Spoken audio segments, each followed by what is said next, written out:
రాష్ట్ర వ్యాప్తంగా జాతీయ చేనేత దినోత్సవ వేడుకలు ఘనంగా జరిగాయి. ఈ సందర్భంగా ఎల్బీ నగర్, హైత్ నగర్ లో శ్రీ భావన ఋషిదేవ చేనేత సహకార సంఘం ఆధ్వర్యంలో వేడుకలు ఘనంగా నిర్వహించారు.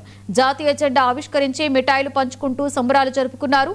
చేనేత బీమాను 8 లక్షలకు పెంచాలని, చేనేత కార్మికులకు డబుల్ బెడ్రూమ్లు, పింఛన్లు అందించాలని ప్రభుత్వాన్ని డిమాండ్ చేశారు. రైతు బంధు తరహాలో చేనేత బంధు పథకాన్ని అమలు చేసి ఉపాధి సమస్యలతో ఇబ్బందులు పడుతున్న రైతన్నలకు ప్రభుత్వం అండగా నిలవాలని కోరారు.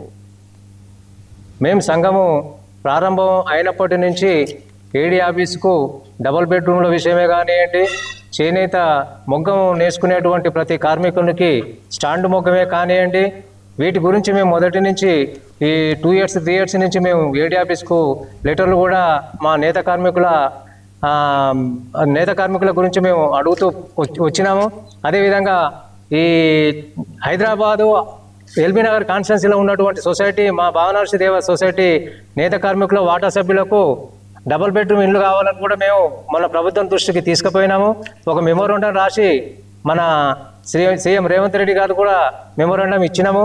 అదేవిధంగా మన యొక్క చేనేత సహకార సంఘం నుంచి మొగ్గ స్టాండ్లు కూడా మేము ప్రతి నేత కార్మికునికి వచ్చే విధంగా పహచాన్ కార్డుని అటాచ్ చేస్తూ, పహచాన్ కార్డు లేని వాళ్ళకు కూడా జియో ట్యాగ్ నెంబర్ అటాచ్ చేస్తూ చేనేత కార్మికులకు ఉన్న ఇబ్బందులకు కానీ, వాళ్ళకు అనారోగ్యం కానీ, ఒకటి హెల్త్ కార్డు కానీ, ఇన్సూరెన్స్ ఉంది, అది చేనేత బీమా కింద 5 లక్షలు ఉంది, అది ఇంకా పూర్తిగా ఇంప్లిమెంట్ అయితే లేదు.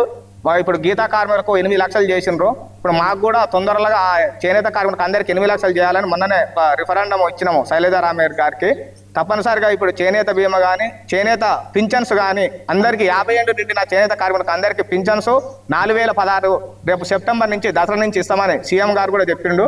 తప్పనిసరిగా మాకు ఇల్లు లేని వాళ్ళందరికీ డబుల్ బెడ్రూమ్లలో 10% ఇస్తామని ఇదివరకు కూడా కేటీఆర్ ఉన్నప్పుడు మేము ఇచ్చినాము. ఇప్పుడు 3 లక్షల రూపాయలు సబ్సిడీతో మొత్తం వాళ్ళే నిర్మించేయాలి. దానికి వర్క్ సెట్ ఉంది. వర్క్ సెట్ కింద క్లస్టర్ నల్గొండ జిల్లా